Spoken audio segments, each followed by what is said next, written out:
بەڕێزان دووبارە سڵاوتان لێبێت بەردەوامین بۆ گفتوگۆ لەگەڵ زۆر بەڕێز مامۆستا شێخ محەممەد بەرزجی پێشەوەی کۆمەڵی ئیسلامی. مامۆستا گیان بەر لە پشوەکە پرسیارمان لەسەر دەرەنجامەکانی کۆنگرەی یەکەمی بزوتنەوە یەکبوونی ئیسلامی کرد و قبوڵ نەکردنی لایەن مامۆستا مەلا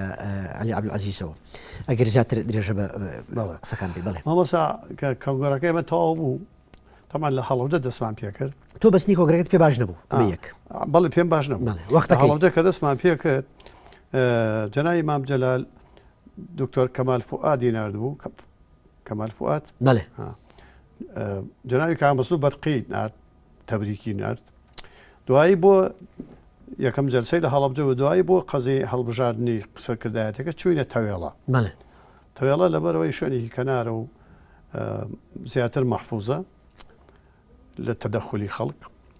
خولاسەی کەلام ئەنجامەکەی وا بوو و سەرکردایەتی هەڵبژێریە. مامۆستا مەلا عەلی ڕەحمەتی خوای لێبێ کە لە مزگەوتەکە هاتێنەوە لە ساحە لە بەردەم مزگەوتەکە جاوە ساحەیەکە وتارێکی چاکیە تەرحیبی کرد بە کۆنگرەکە و چکۆ ئەو نەخرا هینیشۆ نەخرا دەنگدانەوە خۆتان هەفتا بە عمومی وتیان مبارەک بێ بۆ مامۆستا مەلا عەلی ڕابەر بێ و ئێمەش زۆرمان پێ خۆش بوو. ئیتر دوایی هەر کەسێک ڕاوە بۆ شوێنی خۆی لەو فترا ئەلبەتە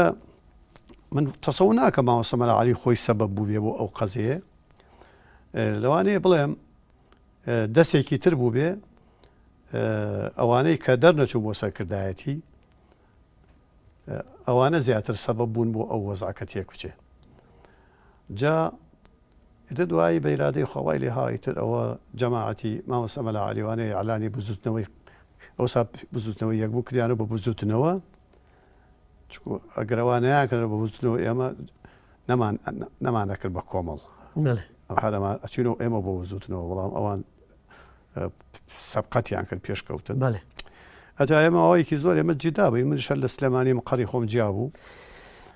عەلی باپی ڕێی خۆی جا بۆ ئەوەی کەواش لە بەینا دووبارە هەر ئاشبوونەوە بێ چەند جار سەردان کرا لە تاران و هاتن. حتا جەنابی مام جەلال وتی ئەگەر ئەکەونە یەک با من بێم کەومە بەینتان، ئەویشە هەر بوو لە بەینا وەڵاسە ڕێنەکە و دوایی وای لێها بەداخەوە بوو بە سێلایە بوو بە چی؟ بوو بە بزوتنەوە کە مامۆستا مەلا عەلی بووە بە ڕابەری بزوتنەوە بوویتر ئەوە جەماعەتی ئیسلامی مامۆستا عەلی بابی بوو بە ئەمیر، کاکە مامۆستا کرێکاژ بوو بە مەسئولی ئەوەڵ ناوی جوندول ئیسلام و دوای تەوحید و دواتر بەڵام باشە بۆ ئەنسار خولاسە ئەنسار. بەڵێ پاشان ئێمەشت لە چەند مانگێک هەر من جودا بووم، دوایی تر ئێمە چی بکەین باشە من حەزم لەو ئیعلانی حیزبایەتی و مەسئولیەت و شەر نەدەکرد. ئێتر لە حاڵەکە جەماعەتی کە عەلی باپیر ئێمەش بووینەوە بە یەکێ. بەڵام تۆ بە خۆت باڵێکی جیاوازت هەبوو. بەڵێ من چەند نەفەر بووین ئێمە سەرکردایەتی. کێ بوون ئەوانی کە لە باڵەکەی مامۆستا شێخ محەممەد بەرزجیا بوون؟ وڵایەکی ئەوانە هەموو لە بەردێ وەڵامێکی لەوانە مەسەلا حاجی قاسمی هەڵەبجەیی بوو، هەروەها مامۆستا شێخ سیدیق بوو، هەروەها چەند نەفەرێکی تو مەسەلا وەکو دکتۆر ئیبراهیم بوو، کۆمەڵێک بوون، دوو نەفەر بووینەوە سەرکردایەتی. باشە لە تێکچوونی بارودۆخی دوای دەرەنجامی کۆنگرەی یەکبوون و پاشتر لەدبوونی ئەم حیزبە ئێران چەند دەستی هەبوو، چەند دەستی وەردا بۆ ناو کۆنگرە و بارودۆخی کاروباری ناوخۆی یەکبوون؟ ئایا پارتی وێکێتی دەستیان هەبوو لەم ئینشیقاقا؟ نەخێر، هۆکاری هیچ هۆکارێکی دەرەکی هەبوو؟ من پێم دەرکم پێ نەکردووە، پێم نەزانیوە، یعنی من ناتوانم بڵێ هەر گومانیشم پێ نەبرووە. بەڵام ئەوترێت مامۆستا عەلی عەبدولعەزیز هەر لە سەرەتاوە وا تێگەیشتۆ کە ئەمە بۆ پراوێش خستنی ئەوان ئەم کۆنگرەیەیان بە کۆدێتایەکی سیاسی زانیوە دژ بە بنەماڵەی مەلا عەلی عەبدولعەزیز. ئایا لە ڕاستیە هیچ نیەتێک هەبوو لەو شێوەی کە جاگەر و نێتە وایە بووە بەبێ تەسویت و بەبێ ڕێئیدان چۆن نەکرا بەڕابەر؟ بەڵێ باشە. بەڵام لایەنە ناڕازیەکان دەڵێن ئێمە هەر ئەو کاتە بەتەما بووین کارێک بکەین کە مەلا عەلی عەبدولعەزیز لە کۆنگرە دەرنەچێت. ئەلبەتە لایەنێک هەبوو هەر لە سەرەتاوە هەندێک جار خۆیان بە باڵی ریفۆرم خوازی نابژوتنەوە ناوبرد و هەندێک جار بە باڵی تر و ناویترەوە. دەڵێن نیەتێک هەبوو بۆەوەی کە مامۆستا مەلا عەلی عەبدولعەزیز لە ڕێبەرایەتی دوور بخەنەوە. ئایا بەڕاستی نیەتێکی لەو جۆرە هەبوو؟ ئەگەر هەبوو بێ ئەو نیەتە هیچ شەرعەت و پاساویشی ئاینی هەبوو بۆی کە ینی هیچ شتێک هەبووە کە قابلی ئەوە بێت تۆ مەلا عەلی عەبدولعەزیز لە سەرکردایەتی دوور بخەیتەوە؟ کەس ئەو تەسەورە نەبووە، چونکە بۆ بە دەلیلی ئەوە یەکێ لەو مەسەلە محاولەتە کە کرا بۆ ئەوەی وەحدەتی حیزبەکە پارێزرێ، دانیشتێکی زۆر کرا لە گەورە کرا 16 ڕۆژی پێچوو لە ئێران، هەموو ڕۆژێک تا ئێوارە بەیەکەوە بووین. دا مامۆستا عەلی باپیر زۆر جار من ئەمبر لەگە مامۆستا مەلا عەلی بەیەکەوە دانیشتن، حتا ئاخر ڕۆژ خۆحافیزیمان کرد لەیەک، من بردم لە ژوورەکەی ئەوە خۆحافیزیمان لەیەک کرد و حیجی نەبوو لە بەینا، یعنی کەسێ نەبوو خۆی تەرشیحکا بۆ ئەوە لە جێ مامۆستا مەلا عەلی بێ. بۆ چونکو کەس بتمای ئەوە نەبوو، کەس نیەتی ئەوەی نەبوو. نەوەڵڵا کەس ئەو تەماعی نەبوو بەوە، چونکو بۆچی ڕابەرایەتی حیزبی ئیسلامی وەکو ڕابەرایەتی حیزبی دنیای نییە، هیچ مەنافعێکی تیانێ بۆ کابرا، مەنافعی دنیای. قەزەی قیامەتیش مەسئولیەتی گەورەترە بۆ قیامەتی. من پێم نەزانیوە، دەرکم پێی نەکردووە و هیچ کەسێکیش لەو ئەندامانەیە کە دوایی لەگەڵ ئەم مەسەلە نەکراوەتەوە. لەوانەیە ئەمە تەحلیلات و هەندێک کینیان هەبوو مامۆستا، ئەوان لایەنە ناڕازیەکان هەندێک تێبینی و هەندێک بۆچوونیان هەبوو بۆ لەوبارەوە، لەوانە کە پەیوەست نەبوونی هەندێک کەس بە پەیڕە و پرۆگرامی حیزبەکەەوە، نادات پەروەری لە بەیت المالدا، ڕانەگرتنی هەڵسو کەوتکردنی شەرعی لەگەڵ خەڵکیدا، ئەڵێ ئەمانە جۆرێک لە نیگەرانی لای لایەنە ناڕازیەکە دروست کردو لە ناو بستنەوە یەکبوون. ناتوانم بڵێم ناڕازایەتی نییە. ئایا نادات پەروەری هەبوو بەڕاستی لە بەیت المالە؟ ئایا بەیت الماڵی وامان نەبوو، ئێمە چیمان بوو؟ ئەیکام ئەمە بەس ئەم پاساوانە ئەمە خۆی قسمێکی هەر وەکو عەرزم کردی بۆ چوون. ئەینا ئیسەیش کۆمەڵی ئیسلامی کە حیزبێکە و لە پەرلەمانە هەیە و تەماشاکە حیزبی وایە نەفەرێکی لە پەرلەمانە نەسریەکەی لە حکوومەتی هەرامە زۆرتر لە هی کۆمەڵی ئیسلامی، یا دوو نەفەری هەیە. باش ئەگەر دارایی کوە بچینە سەر کۆمەڵی ئیسلامی. پاش تێکچوونی بستنەوەی یەک بوون و ئێوە چەند کۆبوونەوەیەکتان کرد، لەو کۆبوونەوەیە چی باس کرا؟ دەوترێ مامۆستا بەرزنجیش بەتەما بووە حیزبێکی نوێ دروستکا لەو کاتەیە. ئایا نیەتێکی وا هەبوو؟ ئەگەر هەبوو بۆچی نەکرا؟ کەی دوای ئینشیقاق بڵین دوای قبوڵ نەکردنی دەرەنجامەکانی کۆنگرەی ئەخیری بڵین یەکبوونی ئیسلامی؟ بەڵێ من خۆم لە دڵمان نیەتمان نەبووە، بەڵام خەڵقی خەت ئەلبەتە خەڵقی تر داوایان لێ کردووم کە حیزبێکی کە من بزوستنە پێشۆکەمەنی ئەعلانی کەم و تەعامل لەگەڵ من ناکرێ و لە داخل و لە خارجیش. بەڵام من وتومە حەزەکەم لە باتی لە باتی 2-1 بین، لە باتی 3-2 بین، لە باتی 4-3 بین. ینی تۆ لەم پێناوا چوویتە ناو کۆمەڵی ئیسلامی؟ لەبەرەوە تعەدد حەزم لە تعەدد نەکردووە. باشە کە تۆ چوویت، تۆ هەم لە ڕووی تەمەن و هەم لە ڕووی تەجروبەی سیاسی و هەم لە ڕووی پەیوەندی کۆمەڵایەتیشەوە ئەتوانم بڵێم لە کەسە یەکەمینەکان بووی، بۆچی تۆ نەکرایتە ئەمیری کۆمەڵی ئیسلامی؟ لەبەرەوە خۆت نەدویستیە؟ وەڵڵاهی دوو شت هەیە، دوو سەبەب هەیە. یەکێکیانەوەیە هەمیشە تەجەدد خۆشترە، تەجەدد باشترە. ئەو برایە مامۆستا عەلی باپیر بەڕاستی میستاقێتێکی باشی تیا بوو بەلام و یەکەم گەنج بوو، دووهەم معلوماتی باشی دینی هەبوو، سێهەم قورئانی لەبەر بوو، چوارەم زاهیر و باتنی وەکو یەکوا بوو، پێنجەم شەجاعەتی هەبوو ئەدەبی. ئەمە سیفەتەکانی سەرکردەی تیا بوو. ئەوانە باشە، ئەوانەی تیا بوو. خەڵکەکەش ڕەغبەتیان بۆ لێی،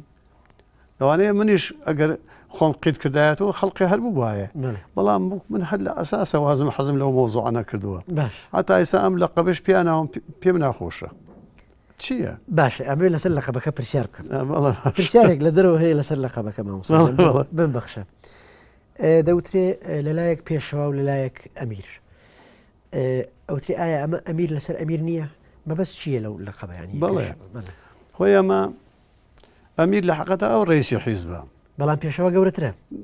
پێشەوە لە پەنهەج و پەیڕبڕاگەشە پێیان شاخستووە لە دانیشتنیشە تاوانە بەڵام من قسە لە پێشاکەم بەڵام ئەمە وەکو ڕێزێک بۆ عمر بوو بۆ تەمەن بوو بۆ دەورم و ئەمانەیە وەیلا لە حەقەتە لە ئەماش نمونەی هەیە و نەبێ هەر هین بێ هەر لە فەلەستینەوە بیگرە نمونەی هەیە و لەو زۆر شوێنە هەیە کە وە کەلیمەی پێشەوە خۆ مەلای مزگەوتێکە ئیمامیانە پێشەوە ئەو مزگەوت کە لە قەبێکە کەنەهوو بۆ احترامێکە ئەوە لەوە خۆڵ ناگرێ خۆ تا حەدێ ئەوەی کە ستراتیژی ئەوەی کە مهم بێ و ستراتیژی بێ قسەم بەگوێەکەن لەوە ئەمما ئیترەوە بۆ تەرزەی هەردوو لایە ئەو مامۆستا عەلی بابچیر ئەمیگرە و منیش پیشانەزی پێوەکەم خۆشم دەوێت بەڕاستی پیاوێکی چاکە بە دڵمە و هەروەها ئەویش خواڵ ناگرێ وەکو ڕێزی تایبەتی هەیە بۆ من و من بەلام و باوەڕ بفەرموو ئەگەر لەمە پەرۆ پرۆگرامە داخلیان کردو ئینا من ئەسڵان حەزیشم لەوە نەدا کرد لە کۆنگرێشا بەبێ هین هەموو یەک نەفەر ئیسیسانی کە دەستیان بەرزۆ کردوەوە چونکە ئەزانم من ببم بم زەرەرێکم نیە و قازانجێکیشم نیە قسەیەک هەیە دەوترێ زانایانی ئاینی لە ئایدۆلۆژیا گەورەترن تۆ پێت وانە تۆ ئێستا لە قۆناغێکای کە ڕەنگە پێویست بۆ نەبێ پۆستێکی دیاریکراوێ حیزبی دەبێت لەناو حیزبێکا وجود هەبێ هەز ناکەی مامۆستا بەرزنجی پێگەی وەک زانایەکی ئاینی گەورەتر بێت لە پۆستی حیزبی و ئایدۆلۆژی واللهی من خۆم بە چیە زانم خۆم بە هەچی ئەو برانەی کۆمەڵی ئیسلامی مەحەبەت لەگە مناکەن ڕێزم لێ دەگرن و ئازانم لوتفی خۆیانە ئینا من مستحقی ئەوەش نیم من چیم کردەوە بۆ ئیسلام ئایا فەتحی قەڵای خەیبەرم کردووە ئایا قودسم ڕزگا کردووە ئایا کەرکووکم ڕزگا کردووە ئایا مووسڵ ڕزگا کردووە ئەمە هەمووی مەحەبەت لوتفی خۆیانە من خۆمە ناسم چیم خەڵقیش ئەوە مەحەبەتێکم لەگەڵاکا بە بنیان مەزانێ ماڵی ئاوا بێ باش مامۆستاگیان ببوورە ئەگەر بینە سەر هۆکارەکانی دروستبوونی کۆمەڵی ئیسلامی و جیابوونەوەی لە یەکبوون ئیکرام کەریم یەکێک لە ئەندامانی سەرکردایەتی یەکبوون کە لە کۆنگرا یەکێک بوو لە ئەندامە دەرچووەکان ئەڵێ ئەو بەڵگانەی کە کۆمەڵی ئیسلامی خۆی پێجیا کردەوە لە یەکبوون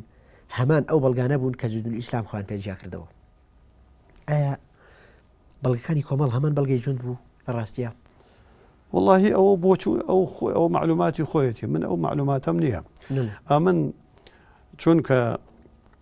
نە تەمەنم نە تەریخم نە مەسلەکی وەکو مەلایەکی کوردستانی حەز ناکەم هەرچێ نەیزانم بڵێم ڕئیتیابم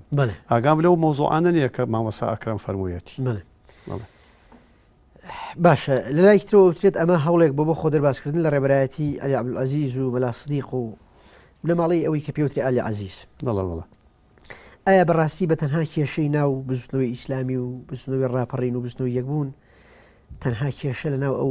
بزوتنەوەی ئیسلامی و جوڵانەوەی ئیسلامیانە ئەوە بوو کە ڕۆژگارێک عەلی عەزیز ڕێبەرایەتی کردو یاخود کێشەی تر هەبوو بەڕاستی خۆ لە دوجارە کێشە لە نێوان مەلاکرێکار و مامۆستا عەلی باپیرە هەبووە خلافی ڕائە هەبووە ڕەنگە تۆ بۆ چوون و جیاواز بوو بێ لەگەڵ سەلەفیەکان و لەگەڵ هێزی دوی سۆران و لەگە برادرانی تەوحید و ئەنسارە بۆچی هەندێک جار تەنها ئاماژەکان بۆ ئەوە گەڕێنەوە بەخوا ئەوەیش ممکنە بۆ چوونی مەجموعەیە بێ ئەگینا گە دراسەیەکی جەناب لێیەکی بەرەوە ئەسڵان طبیعەتی عالەمی ئیسلامی بەگشتی بە تایبەتی عالەمی کوردستانی وا ڕێکەوتووە ئەگەر شەخصێک مەسئولیەتێکرێتە دەست ئەگەر کەس و کارەکەی هاوکەش باشی ناکەن ئەڵێنەوە بۆچی ئەوان کەس و کارێکی باشی ناکە ئیسراحەتەکەن ئەگەر ئەیکەن لەولاوە دەڵێن وانە ئێستا بۆچی من چەند مناڵم هەیە هەموو جامیعین حەو مناڵم هەیە هەموو جامیعین لە خوشکانە من کچم هەیە ماجستێرە دوان نەگێکی کچم هەیە پزیشکە کچم هەیە مامۆستایە هیچ لە ناو خوشکانی کۆمەڵی ئیسلامی هیچ مەقامێکیان نییە تێگەی کوڕم هەیە دکتۆر سەباحی کوڕم ئەوە پرۆفسۆرەکە علومی حجری هەموو لای خۆم خوێندووە جامیعیشی تەواو کرد لە شەشی عیلمیەوە چۆ بۆ جامیعات ئەمەل کاتە ئەندامی پەرلەمانیشە هەم ئەندام پەرلەمانە ئەوش بە تەکلیفی مامۆستا عەلی بافیرە ئینا نەمەهێشت لەگەڵەوەشە لە حیزبا هیچ ئەندام و ناوچەیش نییە کوڕێترمێ ناوی سەلاحە ئەوە لە لەندەنە ئەوش عالمێکی فیزیاییە هیچ مەسئول علاقات مەسئولی مەڵمەندێکمان هەیە لە لەندەن ئەویان نەکردوە بە ئەندامیشان نەکردووە نایشە بەخ ئەگەر نایکەن وەکو مناڵەکە ئێستا ناسیحی کوڕم مامۆسای زانکۆیە حسابێکی حیزبی بۆ نەکراوە ئەگەر نایکەن ئەڵێ بۆ نایکەن ئەگەر یەکەن وەکو مناڵەکانی مامۆستا مەلا عەلی ئەمە میراتی مامۆستا بەرزجیە وەریاگرتو میراتی سیاسی وەریاگرتو جا لەبەرەوە ئازایی چۆنە تەبیعەتی تەنها و نەبێ ئەمە لە عالەمی ئیسلامیە وایە لە عالەمی عێراقیە وایە لە عالەمی کوردستانە وایە ئەگەر کەس و کارەکە و بەشداریەکە ئەڵێن بابە چێ بوو بەهین عایلە ئەگەر نایکە لەو لاشۆ گلەیەکی تر لێ باشە مامۆستاجان ئەگەر چینەوە سەر خلافە فکری و عەقائیدی و سیاسیەکانی ناو کۆمەڵی ئیسلامی ئایا هیچ خلافێکی فکری و عەقائیدی و شەرعی تۆ بەدی ئەەکەی لە ناو کۆمەڵی ئیسلامیە ئەگەر هەیە چین ئەو خلافانە چی خۆ چێ فەرمی خلافی فکری و عەقائیدی و شەرعی و سیاسی نییە یەک شت هەیە بەڵێ عەدەدێکی کەم هەیە بە پێی بۆچوونی خۆیان بازە شتیان بەدڵ نیە لە مەسائلێکە بەلای خۆیانەوە ئازانە ئەوە بیدعەیە هەندێ ئەوەش کەمن عەدەدێکی کەمن وەڵامیتر نەبوو بە غەوغا و نەبوو بە کوتلە و هەر لە بین خۆمانە قسەی لێەکەن و جا قسەی من وەرەگرن و باشە بۆچی ئەو وینە فۆرمەلە ناکرێ بۆچی تەنزیم ناکرێت ڕێک ناخرێ مەسەلەن تێگەیشتنی هەندێک لە کادیرەکانی با بڵین کادیرە باڵەکانی ناو کۆمەڵی ئیسلامی ئێستا تۆ خۆت پیاوێکی ینی بڕوات بە بەشداری سیاسی و بە ئاشتەوایی و بە نێوانگیری و ئەو هەیە بە چاوی ئایدۆلۆژیانەوە سێری حیزبێکی کەناکەی بەڵام هەر لە ناو کادیری سیاسی و باڵا هەیە لە ناو کۆمەڵی ئیسلامیە بڕای بە دیموکراسی نییە بڕای بە مۆسیقا نییە بڕای بە هونەر نییە بڕای شتێک نییە بە ناوی نیشتمان پەروەریەوە ینی ئەم خلافانەی ناو باڵێکی ئیسلامی بە بڕای تۆ بۆچی ئەگەڕێتوانی بۆچی خۆی زانین چۆنە ئەمڕۆ دووسێ سەبەب هەیە بۆ ئەوە یەکێک بەلام و لە ئیسلامە نابێ اختیار نەبێت نابێ ئیجبار هەبێ لە ئارابێ اختیار هەبێ ئەمە یەک وەکو مەسئولە ئیسڵە مخەیەرە نەک وسەیەرە ئەمە یەکەم اختیار هەموو کەسەبی اختیارێکی هەبێ حڕێتێک و ئازادی هەبێ لە ڕێی خۆیان لە بۆچوونی خۆیان ئەمە یەکیان یەکێکی تریشانەوەیە ئیشتەکانێ وەسائلی معلومات واسع بووە کتێبی زۆر و زەبەنە هەیە جەریدە سەحافە مجەلە ئەمەش واکە بۆچوونی جیاواز هەبێ فەیسبووک تەلەڤیزیۆن ئەمانە مەسەلا واکە لە خەڵک واقعەن فکری هەیە بەرەو ژوورەچێ هەیە بەرەو خوارەچێ هەیە ئوفوقی ئەڕوا هەیە دائیری ئەڕوا ئەنی قوربان لەبەرەوە ئەو ئازادی لە کەس سەلب نەکەی باشە ئێستا من زۆر جالەوانێ زۆر کەس بەعزێش مەلا حەزی لەسەر من هەیە ئەڵم قەچەکە هایەتی بابی بێ گەردنی هەزاری بەڵام بێ لەگەڵم دانیشێ بزانە وای لە ڕۆژانە چوم بۆ مزگەوت نوێژم کرد دووسێ گەنجی جوانی لێ بوو تماشاکەم زۆر کەم لوتفن لەگەڵ من تۆزی لەگەڵا دانیشم تەوازاکەم بوون بە موریدی خۆم چی بوو ئەو لە حەزاتانە هەوی ئەو نەمزانی لەسەر چی ساردن تۆزی بەحسم بۆ کردن وڵی تو دوایی بوو وەکو تەلەبی خۆمیان لێ هات جا عەرز دەکەم خەڵک ئەبێ ئازاد بێ باشە مامۆستاجان بمبەخشە گیان سەبارەت بە پەیوەندیەکانی کۆمەڵی ئیسلامی لەگەڵ ئێران ئایا لەسەر چ بنەمایەک کۆمەڵی ئیسلامی پەیوەندیەکانی لەگەڵ ئێران دروستکردن پەیوەندیەکانیان چۆنە باوەڕ فەرموو پەیوەندی ئەمە لەگەڵ دەوڵەتانی محیط بە عێراق یا بە کوردستان وازانم لە خواری پەیوەندی هەموو لایەنە سیاسەکانە بەڵام چونکە ئێمە پێماوەتری ئیسلامی لەوانەیە خەڵک چەند بەرابەری بکاتەوە ئەسا بۆ نمونە لەو بێناو کۆنگرەی لە تاران بوو 600 عولامابان کرا بوو بۆ تاران تەمان دووسێ مانگ لەوە پێش منهەجەکەیان ناربوو ئێمە وتاریش لەبارەی چیەوە بدەن منیش لەگەڵ مامۆسایەک و دووسێک کەس هاتشوین زۆران هەوڵا وتارم نەدا بۆ لەبەرەوەی بە مەسلحەتی ئەمڕۆ وام بۆ مەسلحەتی جمهوری ئیسلامیش و بۆ مەسلحەتی کوردستانیش وا باش بوو من قسە نەکەم ئینا خۆ مەلا زۆر حەزەکە لە قسەکردن بەتایبەت من سەری تۆ بێشان بە پێچوانەوە وساجان ئێمە مادوومان کردی من لەبەرەوە دۆسایەتی ئێمە و ئێران وەکو دۆسایەتی ئێمە دۆسایەتی هەموو لایەنەکانی عێراقی و کوردستانی لەگەڵ ئێران چۆنە ئێمەش هەروایە لەوە زیاتر نییە بەڵام لەوانەیە جمهوری ئیسلامی خاتری هەموو لایەکە کرێ مەسلحەتی سیاسەتی خۆیەتی مەسلحەتی ئیسلام وەکو ئیسلام حەسێبەکەی وەکو حکوومەتێکی منطقەیە حەسێبەکەی وەکو دراوسێ حەسێبەکەی و ئێمەش لە حقەتە ناتوانین بێنیازبین لە هیچکە ئەگەر بۆمان بکرێت لەگەڵ ئەمریکای دۆسایەتیەکەین لەگەڵ بریتانیا ژێکەین مەسلحەتی تیاێ بۆ دین یا بۆ میلەتەکەمان ئەگەر لەسەر ئاسی سەرکردایەتی کۆمەڵی ئیسلامیە من پرسیارە لێ بکەم هەندێک بۆچوونی یا بڵێم هەندێک تێڕوانین هەیە لەسەر خودی ئەمیری کۆمەڵی ئیسلامی مامۆستا عەلی باپیر بەوەی کە هەندێک پێیان وایە ئەم پیاوە پان ئێرانیستە هەندێکیش ئەڵێن نەخێر ئەمە پیاوێکە لەگەڵ مخابراتی عێراقی عیلاقی هەبوو فایلی هەیە و ئەم تۆمەتانە تا چەند لە جێگەی خۆیەتی ئایا بەڕاستی ئەم پیاوە پیاوێکە سەر بە ئێرانە یا سەر مخابراتی عێراقیە کە ئەمە دوو هێزی دژبەیەک و جیاوازن سەرنجی مامۆستا بەرزنجی سەبارەت بەم قسانە بە دروستکردنی ئەم فایلانە بۆ مامۆستا عەلی باپیر چییە؟ وەڵاهی من حقیقەت ئەڵێم لەبەر ئەوەی مامۆستا عەلی باپیر من لە عەزم کردی لە هەشتاویەک و ئەیناسم جارێ یەکێک لە گلەیەکان من لە مامۆستا عەلی باپیر ئەوەیە کەوا تاکتیکی نییە ئەوەی لە دڵایەتی ئەوەی لە زبانیا ئەوە یەک یعنی خۆ مەقسمۆنێ وانە بێ ئەڵێم هەموو شتێ ناحەق مەڵێ هەموو حەقێکیش مەڵێ تا وەختی حەق وتنەکەیە چونکە قورئان بۆچی بە 23 ساڵ هاتە خوارد خوا نەیەتوانی بە یەکەم ڕۆژ بینێرە بۆ پێغەمبەر ئەویش نەیەتوانی ئیستیعابی کە بەڵە وەڵی توانی وەکو ئەو سەفەرە تەریخیەی پێکردووە ئەو سەیرە گەورە لە مەککەوە بۆ بەیت المقدس و لەوێ بۆ ئاسمانەکان لەوێ بۆ بەهەشت کە کوشتی و سیدرەتل المنتەها لەوێیە بە یەک شەو ئەوە بکە بە یەک شەویش دەتوانی جەمیعی قورئان خاتە سینەوە بەڵام بۆچێ بە 23 ساڵ لەبەرەوە هەر مۆزوعێک تا وەختی تەنفیزی نەیناردووە خوا مامۆستا عەلی باپیر منەوە لە حەڵەتە سێدەی پەلە هەموو شتێ ئەڵێ هەر مەجالی بوو هەموو شتێ ئەڵێ کەواتە پیاوێکی بێفێڵە بێتاکتیکە دڵ و زبانی یەکێکە دوو دقیقە کاتماوە ببەخشە یەک کەلیمە ماوە نە ارتباطی لەگەڵ بەغا حیاتە هەبووە نە هەیشیەتی نایشی بێ حتا ئیستەی شەروایە زەعیفە لەوێ وإنجا زعيفة لقل علاقة لقل حكومة باغا وإنجا لقل إيرانيش باور بفرمو